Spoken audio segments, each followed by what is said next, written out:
Pendant 8 mois, 7 élèves pilotes de 20 à 24 ans vont tenter de réaliser leur rêve d'enfance, devenir pilote de chasse.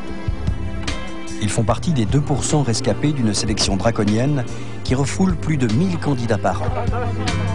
À Tours, sur la base 705, ils savent que le droit à l'erreur n'existe pas et que chaque jour, la pression est plus forte.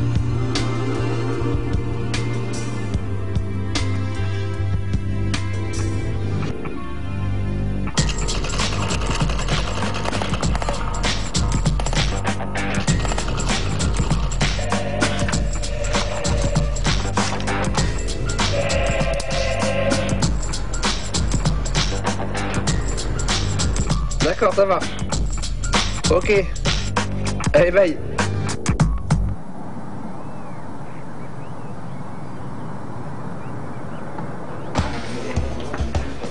On a un avion, chef? J'appelle la piste.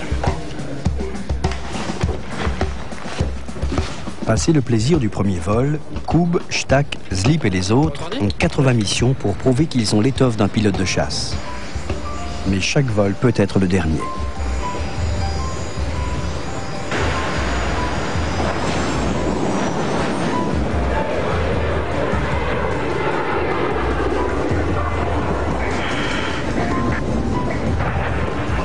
Sur cet avion, tout va plus vite et plus fort. Il faut anticiper à près de 800 km/h et encaisser une accélération de 7 G. Aucune erreur n'est admise, il en va de leur survie. Les gens de l'extérieur, j'ai l'impression qu'ils n'imaginent pas le stress qu'on peut avoir. Ils se disent, ouais, c'est du vol, il se fait plaisir. Et quand je leur dis, vous savez qu'en l'air, je me fais plaisir à 10% par rapport au reste où je suis stressé à fond, oui, tu exagères, tu te rends compte, les machines sur lesquelles tu voles, ils ont la pensée que j'avais quand j'avais 18 ans avant de rentrer. Ils se rendent pas compte que, à des moments, on s'imagine même pas ce que c'est.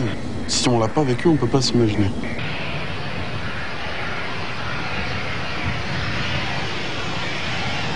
Je m'attendais à quelque chose de difficile dans les calculs, dans les réflexions, dans les anticipations, mais je pensais pas que c'était à ce point-là.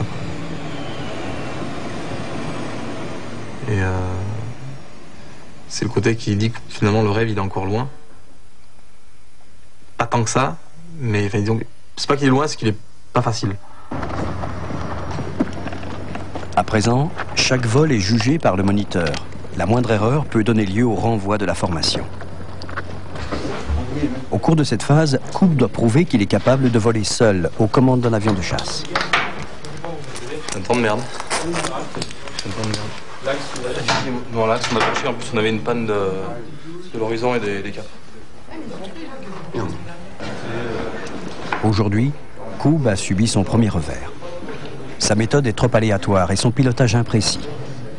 Je ne vais pas te tenir 4 plombs pour le débriefing. Les gros trucs que j'avais à te dire, je te les ai déjà dit. Par contre, il y a des trucs importants sur lesquels je voudrais revenir. Il faut avoir le réflexe d'arrêter de tirer sur le manche. C'est clair ou c'est du chinois? C'est bon. Alors ce qui serait bien aussi, c'est quand on te dit un truc au briefing, fais-le en l'air. D'accord? Sinon ça sert à rien de faire un briefing. Moi je te mets l'élève devant être plus précis, devant faire preuve d'une plus grande rigueur dans l'ensemble. Ok? Puis de toute manière, si t'es pas précis, il n'y aura pas de plus tard. Donc ça va aller plus vite. D'accord?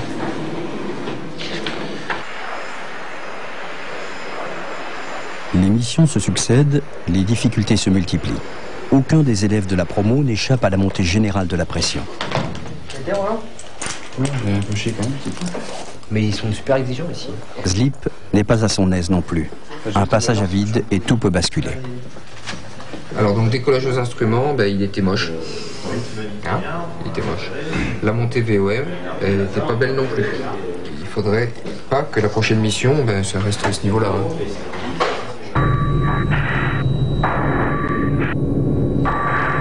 J'ai eu le malheur aujourd'hui de prendre du retard J'étais à un certain niveau en altitude, descendre en percée sur mon terrain de tour et j'ai pris du retard sur les actions à faire. Et là, je me suis aperçu que je pouvais être largué, mais vraiment largué.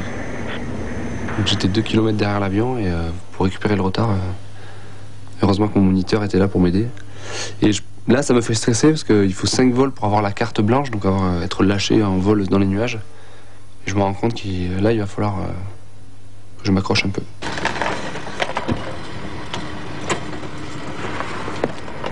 Le stress à tout réduit à ça en fait, c'est que ça peut marcher et tout d'un coup ça peut très vite descendre et en 3 vols, en 3 jours ça peut être fini et ça arrive vite et ça met le stress.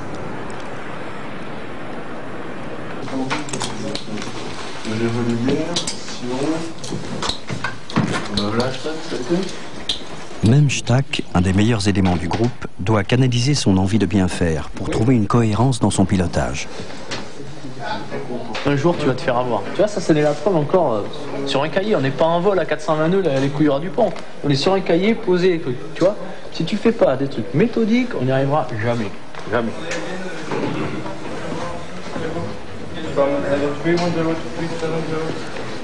On a fait une connerie, on l'assume. Un pilote de chasse, on fait des conneries. Ça arrive à tout le monde. Le but, c'est de ne pas la refaire. Et le but, c'est de l'assumer. Pense à tes vols. C'est ce que je t'ai dit le soir. Tu prépares tes vols mentalement. Une fois qu'on commence à avoir des problèmes, ça peut s'enchaîner très vite et parfois on n'a pas le temps de réagir. Même avec la meilleure volonté du monde, ça peut aller en une semaine, ça peut être fait, même pas.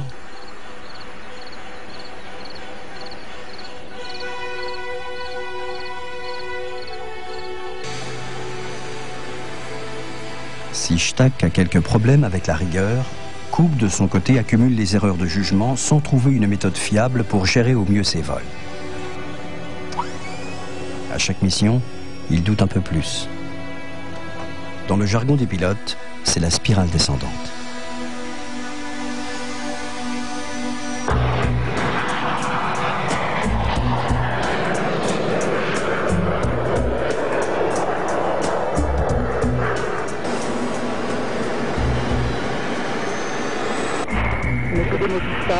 Imagine le numéro 3 et le numéro 4 qui bougent comme ça. Il vaut mieux être en arrière que écarté. Voilà. C'est trop loin, beaucoup trop loin. Là, t'es pas en PE. Il faut que tu travailles en précision et puis en éveil. Mais faut pas t'endormir comme ça dans l'avion, quoi. Hein. Même moi, j'étais obligé de rester éveillé, du coup. C'est fatigant. Imagine-toi. Bref, pas terrible, quoi.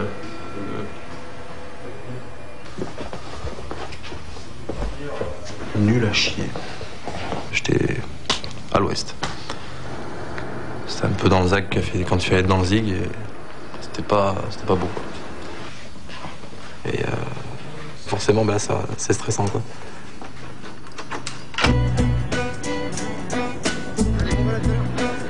Dès le lendemain, Coop a l'occasion de refaire ses preuves.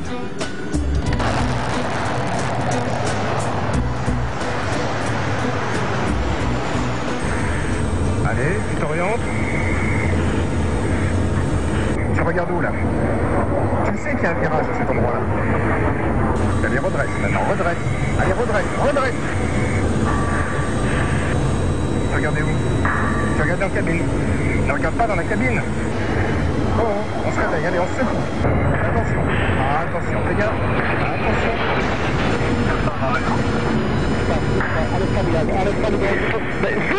C'est un avion de chasse entre les mains. Et quand l'incident se pose, on peut s'écarter du souffle. Quand l'incident se passe, il ne faut pas. Une fois de plus, Coop ne vole pas en toute sécurité. Ses actions sont trop lentes et ses jugements aléatoires. À plusieurs reprises, le moniteur a dû reprendre les commandes. Même son parrain doute maintenant de ses capacités. Ses résultats en vol sont trop irréguliers et laissent présager une mauvaise gestion du stress. Naéo, tu t'appelles comment, toi? Viens, tu vas me chercher une feuille, un débrief, tu fais ça.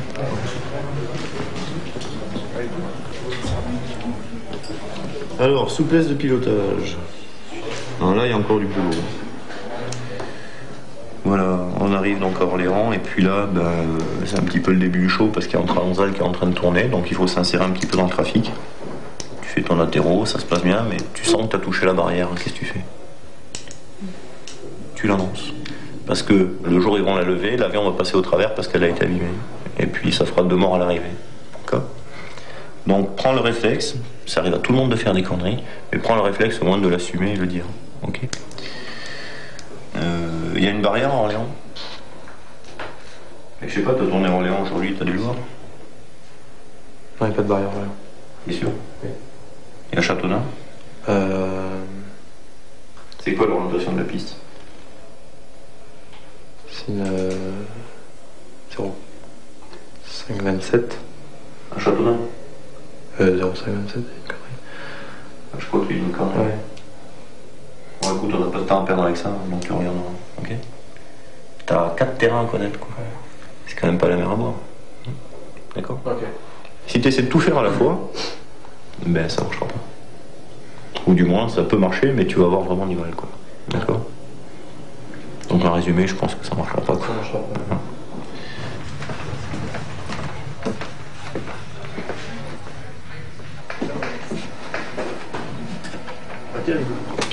Écoute, on n'a pas des vedettes. Hein.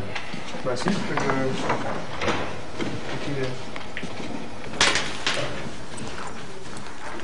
J'ai l'impression qu'il bosse pas de façon efficace.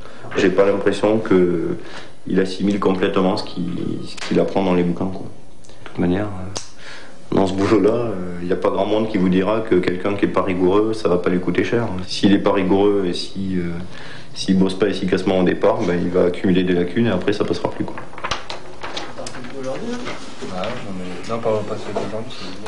On a une certaine marge d'erreur et j'ai franchi cette marge d'erreur allègrement, donc test refusé.